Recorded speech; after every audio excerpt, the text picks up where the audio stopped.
जिसने अपना घर परिवार सब छोड़ दिया। रुद्राक्ष शिव महापुराण की कथा चल रही है। भगवान के आंख से आंसू क्यों गिरा, बात वहां पहुंचना। तब रुद्राक्ष का पौधा उत्पन्न होगा, तब जाके रुद्राक्ष उत्पन्न होंगे, एक मुखी से लेके 14 मुखी तक। फिर उसका वृत्तांत वर्णन कई कई जगह पर देखने को मिलता है कि इतना बड़ा रुद्राक्ष, उस पर शेषनाग भी बना है, उस पर शिवलिंग भी बना है। तो ये हमको दिया था, बहुत महंगा लेकर आए। तो ये रुद्राक्ष पर शिवलिंग नहीं होता, शिवलिंग की आकृति शंकर खुद अपने आप बनाता है। उसको घिसकर या सांप को छीलकर या बनाकर ये नहीं बेचा।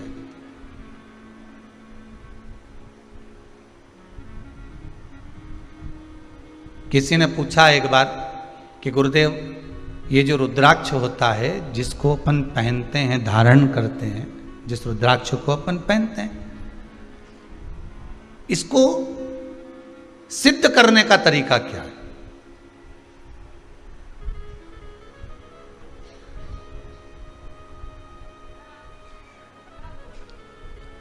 अच्छा, सिद्ध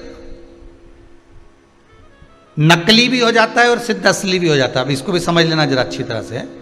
प्लास्टिक का जो रुद्राक्ष होता है, नकली जो रुद्राक्ष होता है, सिद्ध वो भी किया जाता है, लोग सिद्ध करते ही हैं उसको। और असली का जो रुद्राक्ष होता है उसको भी सिद्ध करते हैं। तो कहा महाराज जी दोनों में अंतर क्या है?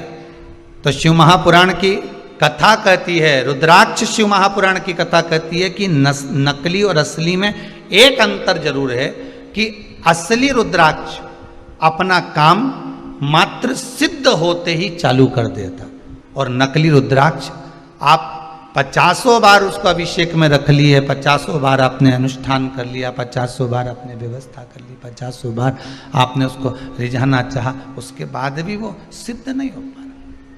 4 दिन अगर उसने अपना असर दिखा दिया तो 5वें दिन वापस वो डाउन हो जाएगा। ये नकली है। और असली एक बार अगर आपने धारण कर लिया, असली रुद्राक्ष को अगर आपने एक बार पहन लिया, असली रुद्राक्ष को अगर आपने अपनी जिंदगी में एक बार उतार लिया, असली रुद्राक्ष का पानी अगर आपने पी लिया, थोड़ा सा भी आचमन कर लिया, तो बीमारी तो दूर होना ही है।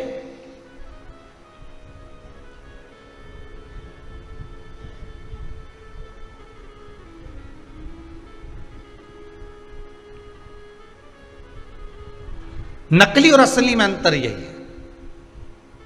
असली रुद्राक्ष को तो सिद्ध करने का एक ही तरीका, जो 14 मुखी तक रुद्राक्ष इनका जो मंत्र दिया गया है, उस मंत्र का स्मरण कर लो, उस मंत्र का जाप कर लो, उस मंत्र का भगवती स्मरण कर लो।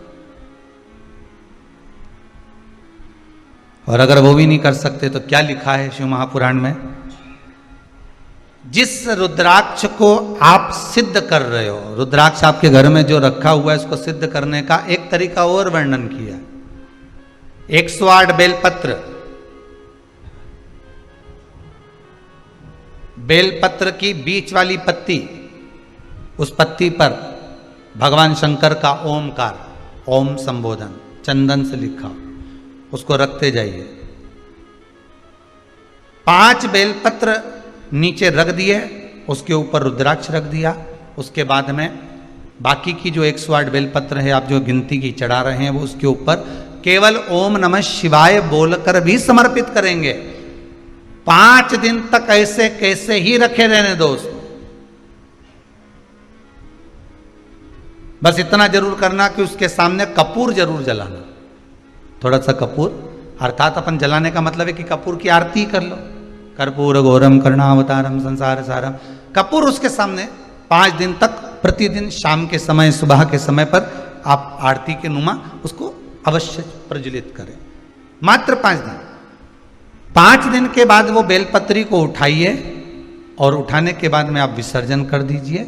रुद्राक्ष को ओम नमः शिवाय बोलकर या श्री शिवाय नमस्तुभ्यम मंत्र का स्मरण कर कर, या रुद्राक्ष के जो मंत्र हैं, जितना मुखी रुद्राक्ष है उतना मंत्र का, उस मंत्र का जाप कर कर, आगे आएगा चरित कथा में उस मंत्र को बताएं, तो उस मंत्र को भी बोलकर आप उस रुद्राक्ष को धारण करेंगे, वो सिद्ध हो गया। अब ना उसको कहीं अभिषेक में रखने की जरूरत है, अब ना उसको कहीं भभूति लगाने की जरूरत है, और ना उसको किसी तरह से उसमें धूप घुमाने की जरूरत। अब तो तुम्हारे तन पर जब धारण कर लिया तुमने, उस तन पर धारण करने के बाद तुम जब घटकी जिह्वा से शिव का नाम लोगे, आपको पहले कथा में कहा था, एक होता है आ जपा जप, पहले की कथा में निकाल कर देखना।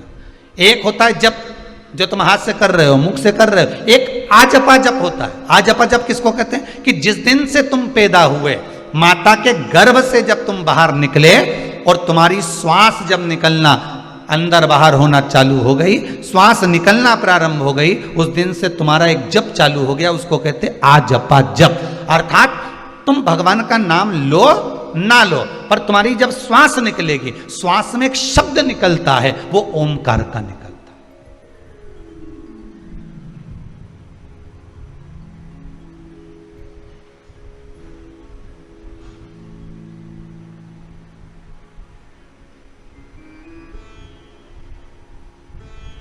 अब एक बार कथा में कह दिया कि ये श्वास निकली है तो इसमें शब्द भगवान का निकला है, तो कहे रात को जो सोते हैं और घुर्राटा भरते हैं उनका क्या होगा? है? रात को सोए और घुर्राटा भर रहा है, तो वो भी तो श्वास निकल रही है। तो हमारा निवेदन है, कभी कभी शंकर भगवान रुद्र रूप भी ले लेते हैं, ये तो रूप पर आधारित है। कभी कभी शिव रुद्र रूप में गए।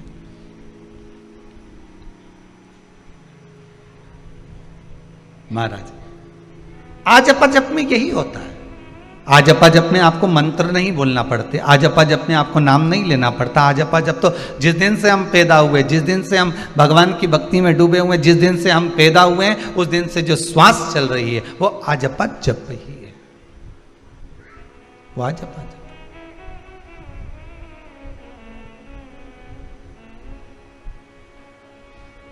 श्वास श्वास में ओम रटो, वृथा जन्म मत खोए, ना जाने इस श्वास का फिर आवन होए ना होए। इसलिए जप लो।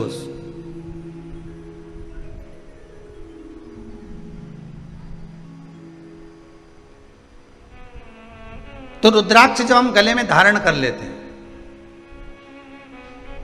रुद्राक्ष जब हम अपने गले में धारण करते रुद्राक्ष को, और धारण करने के बाद हमारी श्वास का जब आजपा जप प्रारंभ होता है, हमारी श्वास का जब भगवान का नाम जपना प्रारंभ होता है, तो वो रुद्राक्ष चार्ज होते रहता है। रुद्राक्ष को फिर अलग से कहीं ले जाकर सिद्ध कराने की जरूरत नहीं है, वो चार्ज होता रहता है, चार्ज होता है।